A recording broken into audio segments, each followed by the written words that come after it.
ഓം gum ഗുരുഭ്യോ നമഃ. ഓം gum ഗണപതയേ നമഃ. ഓം സം സരസ്വത്യൈ നമഃ.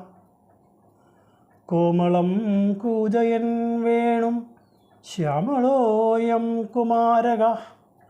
വേദവേദ്യം പരം ബ്രഹ്മ ഭാസതാം പുരതോ മമ. എല്ലാവർക്കും നമസ്കാരം. ഇന്ന് ശ്രീമദ് ഭഗവത്ഗീതയിലെ 1-ാം അധ്യായത്തിലെ 13 മുതൽ 18 വരെയുള്ള ശ്ലോകങ്ങൾ നോക്കാം.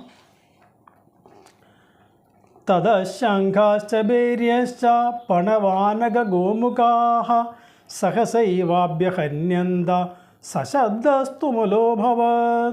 തതഃ ശംഖാഃ ച ഭൈര്യഃ ച പണവ ആനക ഗോമുഖാഃ സഹസാ ഏവ അഭ്യഹന്യന്ത സശബ്ദഃ തുമുലഃ അഭവത്. തദ അനന്തരം ശംഖാഃ ച ഭൈര്യശ്ച ശംഖനാദങ്ങളും ഭേരീനാദങ്ങളും പണവ ആനക ഗോമുഖാഃ പണവം, ആനകം, ഗോമുഖം എന്നീ പറയുന്ന വാദ്യ ഉപകരണങ്ങളും ഒക്കെ ശബ്ദിക്കപ്പെട്ടു. സഹസ ഏവ അഭ്യഹന്യന്ത ഉടൻ തന്നെ ആ ഉപകരണങ്ങളുടെ എല്ലാം ശബ്ദം അന്തരീക്ഷത്തിൽ മുഴക്കപ്പെട്ടു. സശബ്ദഃ തുമുലഃ അഭവത്. ആ ശബ്ദം കൂടിക്കലർന്ന് എല്ലായിടത്തേക്കും വ്യാപിച്ചു. ഭീഷ്മപിതാമഹൻ ശംഖനാദം മുഴക്കിയതിനെ തുടർന്ന് ശംഖുകളും പെരുമ്പറകളും മൃദംഗങ്ങൾ, തപ്പട്ടകൾ, ഗോമുഖങ്ങൾ തുടങ്ങിയ വാദ്യങ്ങളും ഒക്കെ മുഴക്കപ്പെട്ടു. അവയുടെ ശബ്ദമെല്ലാം കൂടിക്കലർന്ന് എല്ലാ ദിക്കുകളിലേക്കും വ്യാപിച്ചു എന്നാണ് പറയുന്നത്. ഇവിടെ ആദ്യം ഭീഷ്മപിതാമഹനാണ് ശംഖനാദം മുഴക്കിയത്. ആ ശംഖനാദം യുദ്ധത്തിൻ്റെ ആരംഭം കുറിക്കുന്ന സൂചനയുമാണ്. ഈ സന്ദർഭത്തിൽ നമ്മൾ ഒരു കാര്യം കൂടി ഇവിടെ പ്രത്യേകിച്ച് ഓർക്കേണ്ടത്,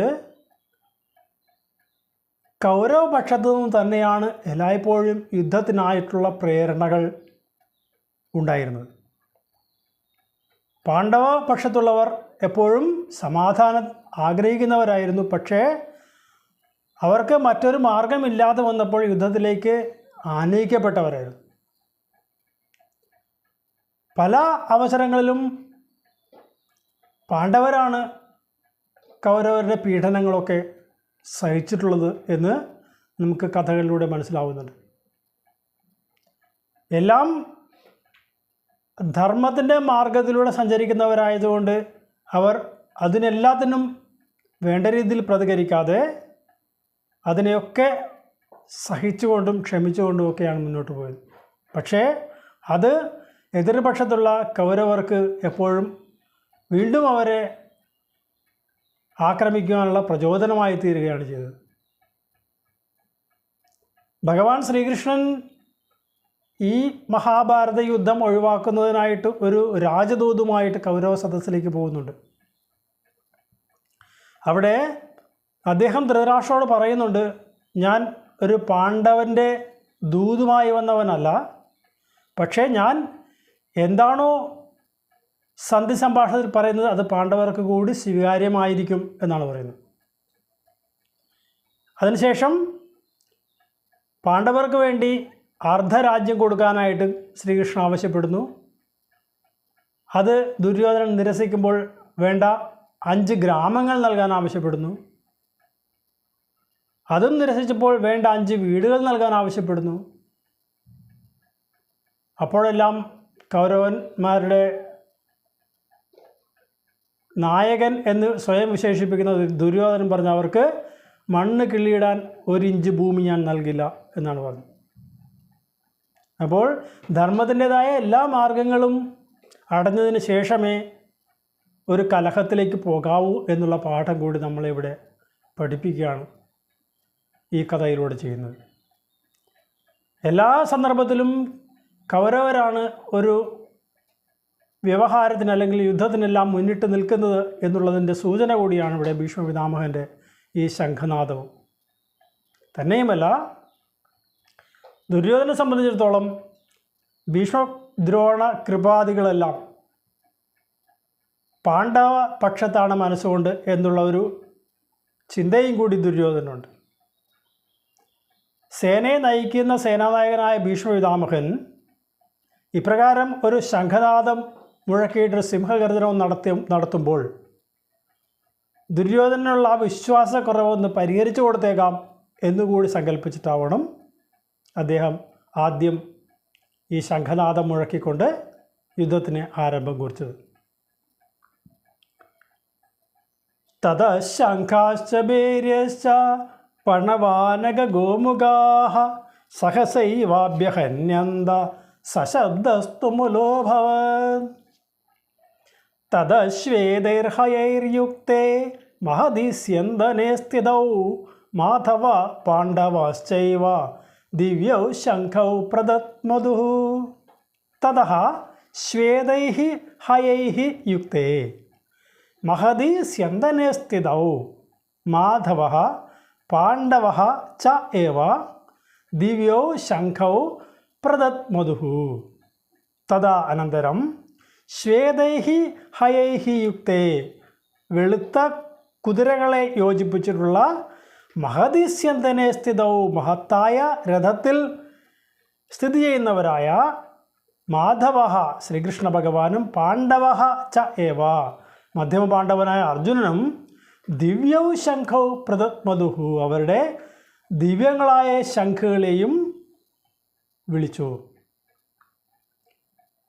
ഭീഷ്മപിതാമഹൻ്റെ സിംഹനാദവും ശംഖനാദവും ഒക്കെ കേട്ടപ്പോൾ അതിനെ പ്രതിധ്വനിയായിട്ട് അല്ലെങ്കിൽ ആ യുദ്ധാരംഭ സന്ദേശത്തെ സ്വീകരിക്കുന്നതായിട്ട് അടയാളപ്പെടുത്തിക്കൊണ്ട് വെളുത്ത കുതിരകളെ യോജിപ്പിച്ച് തയ്യാറാക്കി രഥത്തിൽ വിരാജിക്കുന്നവരായ ശ്രീകൃഷ്ണ ഭഗവാനും അർജുനനും അവരുടേതായ ദിവ്യങ്ങളായ ശംഖുകളെയും മുഴക്കി. കൗരവപക്ഷത്തു നിന്നുള്ള യുദ്ധകാഹളത്തിനുള്ള ഒരു മറുപടി എന്നോണം ശ്രീകൃഷ്ണ ഭഗവാനും അർജുനനും ഈ ശംഖനാദം മുഴക്കി എന്നാണ് പറയുന്നത്. യുദ്ധ സമയത്ത് ഇപ്രകാരമുള്ള ശംഖനാദങ്ങളും പെരുമ്പറകളും വാദ്യമേളങ്ങളും എല്ലാം അതിൽ പങ്കെടുക്കുന്ന സൈനികർക്ക് മറ്റെല്ലാ ചിന്തകളെയും ദൂരെ നിർത്തിക്കൊണ്ട് എതിരാളിയെ നേരിടുക എന്നത് മാത്രം ലക്ഷ്യമാക്കിക്കൊണ്ടുള്ള ഊർജം നൽകൽ കൂടിയാണ് ഈ വാദ്യമേളങ്ങൾ എല്ലാം കൊണ്ട് ഉദ്ദേശിക്കുന്നത്. തമ്മിൽ തല്ലാനും കൊല്ലാനുമുള്ള ഒരു സന്ദർഭത്തിലേക്കാണ് കാലെടുത്ത് വയ്ക്കുന്നത്. അപ്പോൾ അവരുടെ ലൗകികമായ ചിന്തകളിലൊക്കെ നിന്നുപോയി കഴിഞ്ഞാൽ അവരുടെ യുദ്ധത്തിന് വേണ്ടത്ര ശക്തിയില്ലാതായി പോകും. രാമായണത്തിലാണെങ്കിൽ ബാലി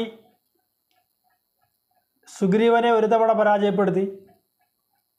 വീണ്ടും ബാലി വന്ന് ശ്രീരാമദേവനാൽ പ്രചോദിതനായിട്ട് ബാലിയെ യുദ്ധത്തിന് വെല്ലുവിളിക്കുമ്പോൾ ബാലിയുടെ ഭാര്യ താര അന്തഃപുരത്തിലിരുന്ന് പറയുന്നുണ്ട്,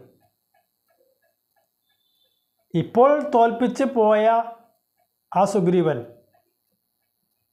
വീണ്ടും പെട്ടെന്ന് തന്നെ വന്ന് ഇപ്രകാരം ഒരു വെല്ലുവിളി നടത്തണമെങ്കിൽ അയാൾക്ക് എന്തോ ശക്തനായ ഒരു സുഹൃത്തിൻ്റെ സഹായമുണ്ട്.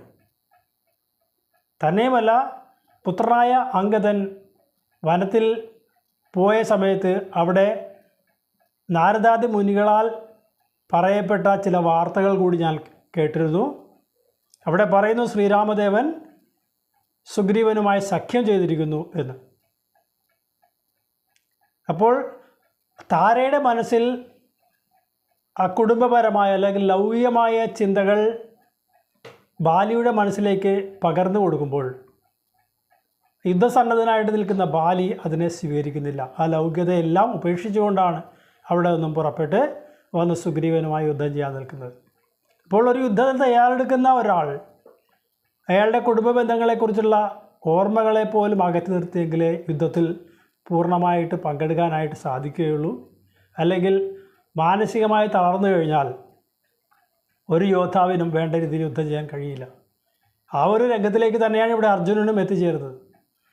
കൗരവ പാണ്ഡവ യുദ്ധത്തിനായി തയ്യാറെടുത്ത് കുരുക്ഷേത്ര ഭൂമിയിൽ നിൽക്കുന്ന അർജുനന് തൻ്റെ ഗുരുക്കന്മാരെയും ബന്ധുക്കളെയും ശ്വശുരന്മാരെയും ഒക്കെ യുദ്ധവേദിയിൽ കാണുമ്പോൾ എന്തെന്നില്ലാത്ത ഒരു കാർപ്പണ്യദോഷം അനുഭവിക്കുന്നതായിട്ട് ഇവിടെ പറയുന്നുണ്ട്.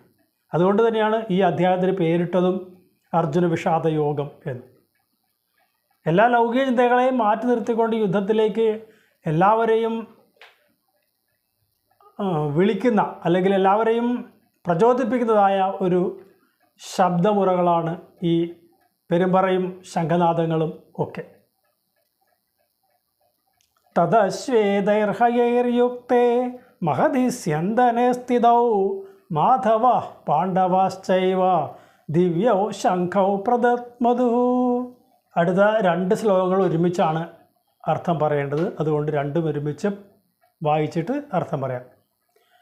പാഞ്ചജന്യം ഹൃഷീകേശോ ദേവദത്തം ധനഞ്ജയ പൗണ്ഡ്രം ദത്മൗ മഹാശംഖം ഭീമകർമാ വൃകോദര അനന്തവിജയം രാജാ കുന്ദീപുത്രോ യുധിഷ്ഠിര നകുല സഹദേവശ്ച സുഘോഷമണിപുഷ്പകൗ.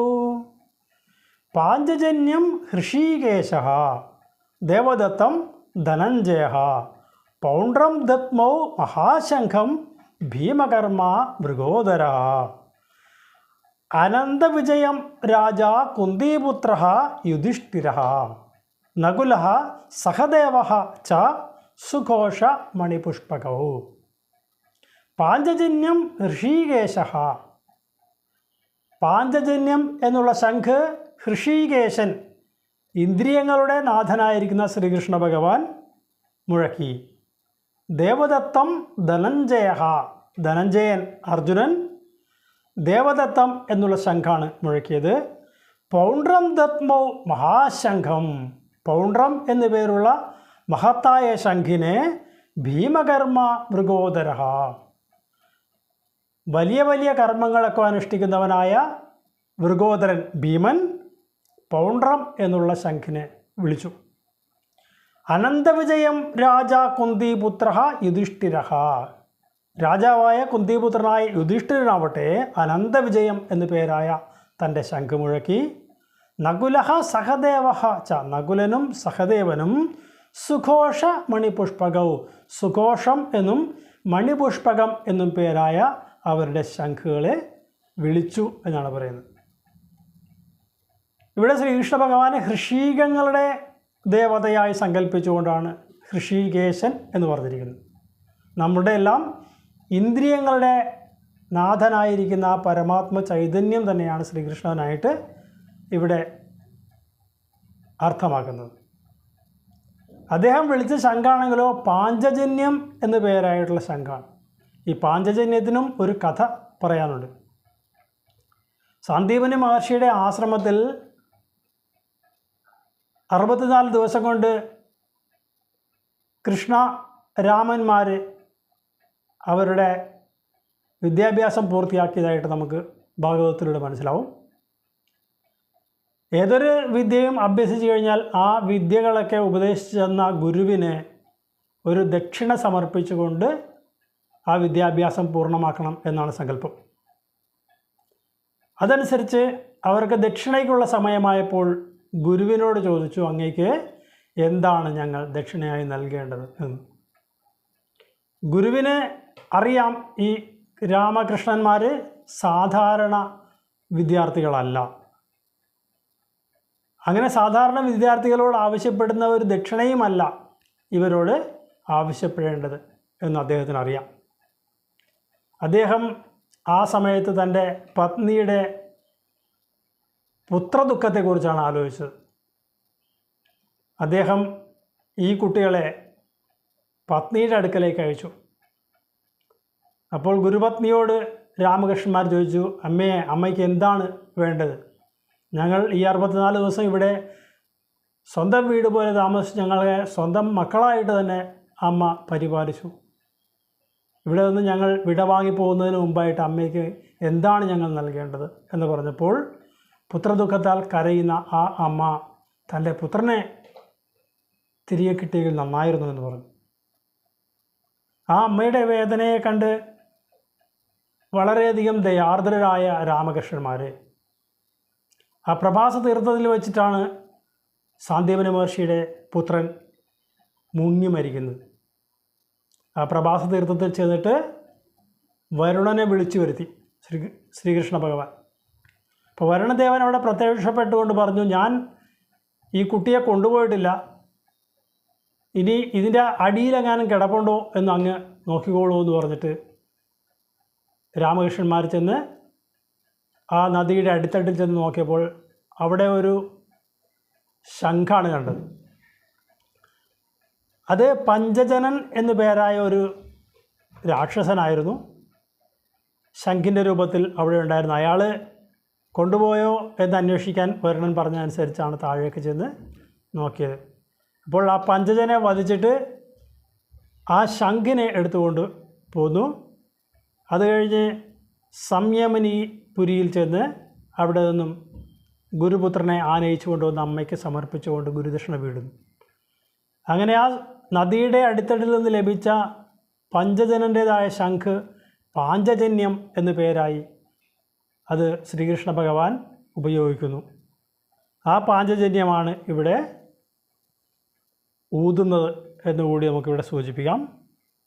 പാഞ്ചജന്യം ഹൃഷീകേശോ ദേവദത്തം ധനഞ്ജയ പൗണ്ഡ്രം ദത്മൗ മഹാശംഖം ഭീമകർമാവൃഗോദര അനന്തവിജയം രാജാ കുന്ദീപുത്രോ യുധിഷ്ഠിരഃ നകുലഃ സഹദേവശ്ച സുഘോഷമണിപുഷ്പകൗ കാശ്യശ്ച പരമേശ്വാസഃ ശിഖണ്ഡീ ച മഹാരഥഃ ദൃഷ്ടദ്യുമ്നോ വിരാടശ്ച സാത്യകിശ്ച പരാജിതഃ ദ്രുപദോ ദ്രൗപദേയാശ്ച സർവശ പൃഥിവീപദേ സൗഭദ്രശ്ച മഹാബാഹുഃ ശംഖാൻ ദദ്മു പൃഥക് പൃഥക് കാശ്യഃ ച പരമേശ്വാസഃ ശിഖണ്ഡീ ച മഹാരഥഃ ദൃഷ്ടദ്യുമ്നഃ വിരാടഃ ച സാത്യകി ച അപരാജിതഃ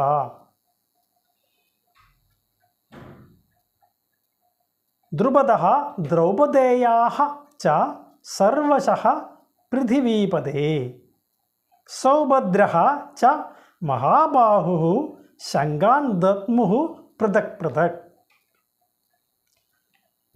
കാശ്യശ്ച പരമേശ്വാസഃ ഇല്ലാളി വീരനായ കാശി രാജാവ് ശിഖണ്ഡീ ച മഹാരഥഃ മഹാരഥനായിരിക്കുന്ന ശിഖണ്ഡി ദൃഷ്ടദ്യുമ്നഃ വിരാടഃ ച ദൃഷ്ടദ്യുമ്നനും വിരാട രാജാവും സാത്യകിഃ ച അപരാജിതഃ പരാജയം എന്തെന്നറിയാത്ത സാത്യകിയും ദ്രുപദഃ ദ്രുപദനും ദ്രൗപദേയാഃ ച ദ്രൗപദീപുത്രന്മാരും സർവശഃ എല്ലാ ദിക്കുകളിലും പൃഥിവീപദേ അല്ലയോ രാജാവേ സൗഭദ്രഃ ച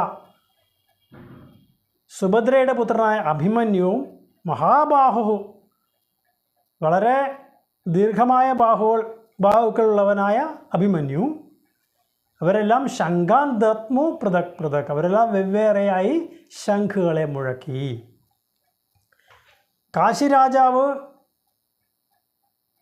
ശിഖണ്ഡി ദൃഷ്ടദ്യുമ്നൻ വിരാട രാജാവ് സാത്യകി ദ്രുപദൻ ദ്രൗപദീപുത്രന്മാർ സൗഭദ്രശ്ച സുഭദ്രയുടെ പുത്രനായ അഭിമന്യു ഇവരെല്ലാം വെവ്വേറെ ശംഖുകളെ മുഴക്കി എന്നാണ് പറയുന്നത്. ഇവിടെ സൂചിപ്പിക്കപ്പെട്ട ശിഖണ്ഡി എന്നുള്ള കഥാപാത്രത്തെ നമുക്ക് ഒന്നുകൂടി അടുത്ത് പരിചയപ്പെടാം. കാശി രാജാവിന് 3 മക്കളായിരുന്നു, അംബ, അംബിക, അംബാലിക. ഈ പെൺകുട്ടികൾ വിവാഹപ്രായമായപ്പോൾ അവർക്ക് വേണ്ടി സ്വയംവരം നടത്തുവാനായിട്ട് ആലോചിച്ചിട്ട് അദ്ദേഹം എല്ലാ രാജാക്കന്മാർക്കും ക്ഷണക്കത്തയച്ചു.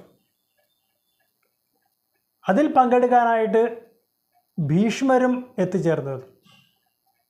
ഭീഷ്മരെ കണ്ടതും എല്ലാവർക്കും അത്ഭുതമായി. കാരണം ആജീവനാന്തം ബ്രഹ്മചര്യം അനുഷ്ഠിക്കും എന്ന് പ്രതിജ്ഞ ചെയ്തിരിക്കുന്ന ഭീഷ്മർ എന്തിനാണ് സ്വയംവരവേദിയിൽ വന്നിരിക്കുന്നത്?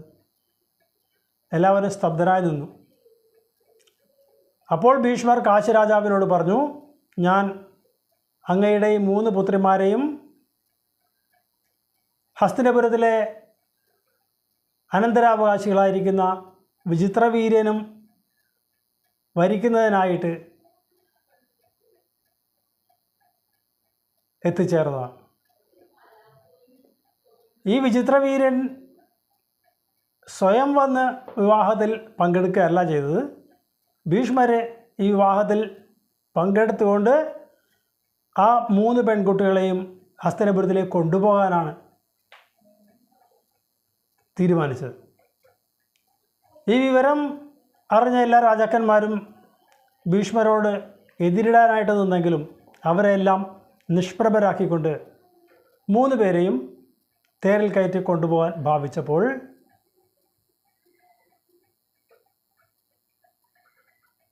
അംബ പറഞ്ഞു, എനിക്ക് ശാല്വൻ എന്ന് പറഞ്ഞ രാജാവിനോട് ഇഷ്ടമുണ്ട്, എനിക്ക് അദ്ദേഹത്തിൻ്റെ കൂടെ ജീവിക്കാനാണ് ആഗ്രഹം എന്ന് പറഞ്ഞു. അപ്പോൾ ഹസ്തിനപുരത്തേക്ക് പോകുന്ന വഴിക്ക്, അതായത് വിവാഹവേദിയിൽ നിന്ന് ബലമായി തേരിൽ കയറ്റി കൊണ്ടുപോയ ഈ അംബയെ ഇടയ്ക്ക് വെച്ച് ഭീഷ്മൻ അംബയെ പോകാൻ അനുവദിച്ചു. അംബ തിരികെ സാല്വൻ്റെ അടുത്ത് ചെന്നപ്പോൾ സാല്വന് അത് വല്ലാത്ത ഒരു അഭിമാനക്ഷതമുണ്ടാക്കി. കാരണം ഭീഷ്മൻ അവിടെ നിന്നും ബലമായിട്ട് അപഹരിച്ചു കൊണ്ടുപോയ ഈ അംബയെ ഇനി എനിക്ക് സ്വീകരിക്കാനാവില്ല എന്ന് പറഞ്ഞു. അത് കേട്ടപ്പോൾ അംബയ്ക്ക് വലിയ വിഷമമായി. അംബ തിരികെ ഭീഷ്മരുടെ അടുത്ത് തന്നെ എത്തി. അംബ പറഞ്ഞു, എൻ്റെ വിവാഹം സാല്വനായിട്ട് നടക്കാനിരുന്നതാണ്, അങ്ങ് കാരണം അത് മുടങ്ങി. സാല്വൻ എന്നെ സ്വീകരിക്കില്ല എന്ന് പറഞ്ഞു കഴിഞ്ഞു. ഇനി എനിക്ക് അങ്ങല്ലാതെ മറ്റൊരു ആശ്രയമില്ല, അതുകൊണ്ട് എന്നെയും അങ്ങ് സ്വീകരിക്കണം എന്ന് പറഞ്ഞു. ഭീഷ്മർ പറഞ്ഞു, ഞാൻ ആജീവനാന്തം ബ്രഹ്മചര്യത്തിനായിട്ട് പ്രതിജ്ഞയെടുത്തവനാണ്, എനിക്ക് നിന്നെ സ്വീകരിക്കാനാവില്ല എന്ന് പറഞ്ഞപ്പോൾ അവിടെയും അഭിമാനക്ഷതമുണ്ടായ അംബ സ്വയം ആത്മാഹുതി ചെയ്ത് ജീവൻ ഉപേക്ഷിച്ചു. ആ സമയത്ത് അംബ ഭീഷ്മരോട് പറഞ്ഞിരുന്നു, ഞാൻ ഇനിയും ജന്മമെടുത്ത് വരും അങ്ങയെ വധിക്കാനായിട്ട് എന്ന് പ്രതിജ്ഞ എടുത്തുകൊണ്ടാണ് അവിടെ നിന്നും പോകുന്നത്. അങ്ങനെ ആ അംബയാണ് അടുത്ത ജന്മത്തിൽ ശിഖണ്ഡിയായിട്ട് ജനിച്ചുകൊണ്ട് ഭീഷ്മപിതാമഹനോട് യുദ്ധം ചെയ്യുവാനായിട്ട് തയ്യാറെടുത്ത് വന്നിരിക്കുന്നു.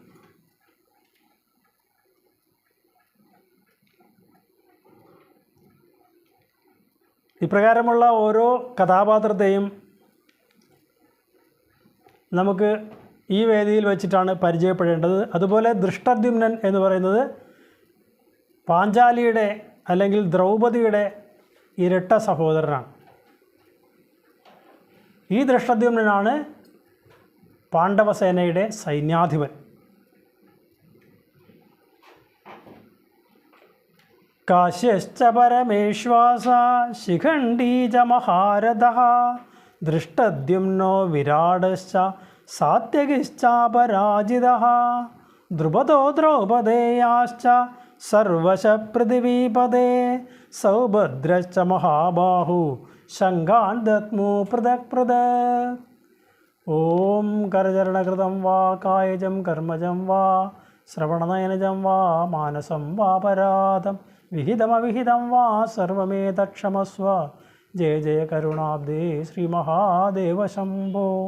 കായേന വാചാ മനസേന്ദ്രിയൈർവാ ബുദ്ധ്യാത്മനൈവ പ്രകൃതിർസ്വഭാവാത് കരോമി യദ്യത് സകലം പരസ്മൈ നാരായണായേതി സമർപ്പയാമി. ഓം പൂർണ്ണമദ പൂർണ്ണമിദം പൂർണ്ണാത് പൂർണ്ണമുദച്യതേ പൂർണ്ണസ്യ പൂർണ്ണമാദായ പൂർണ്ണമേവാവശിഷ്യതേ. ഓം ശാന്തി ശാന്തി ശാന്തി.